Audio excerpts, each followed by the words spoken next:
We just finished up day 2 of Arise, the Willow Arts Conference, and it's been an amazing day, a God-filled day.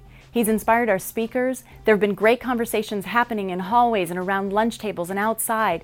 People have been buzzing about how God has been speaking to them, challenging them, helping to change them, or just to rest in who they are. The last session of our featured breakout was The Artist is the Intercessor. Our speaker was Lauralee Farrer. She's an independent filmmaker, and we've been privileged to get to know her. Listen as she shares a few more thoughts with people. I think one of the only beauties of getting older is that you reach a stage where you're not willing to wait around for anyone to tell you whether you have permission to do what God is calling you to do. In my youth, I let so many things get in the way. I let the fact that I didn't grow up in a family of filmmakers, I didn't have an in at the studio, I didn't have a network of people. All I had was this dream that I wanted to make films. I mean, I desperately wanted to make films. I loved the idea. I was like what some people call a shadow artist. I hovered around the edges of it. I was a writer. I wrote screenplays. I had bookshelves filled with screenplays that I had written that I did not pursue.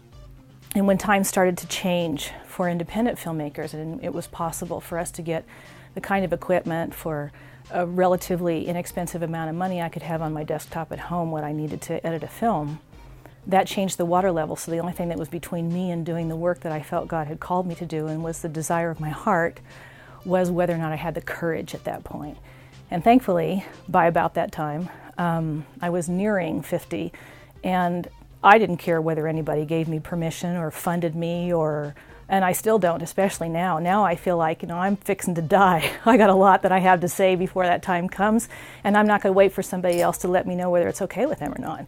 So that means I'm going to shoot my next film on your cell phone if I have to. I hope it won't turn out that way. But probably my advice then along that line, the thing that has occurred to me more often than not is that I wished when I was young I had a role model. First of all, a role model who was a believer and an artist, which was not only rare in my world, I absolutely did not have it. A believer who was an artist who could say to me, follow what God has given you to do regardless of the cost, because He will provide for you.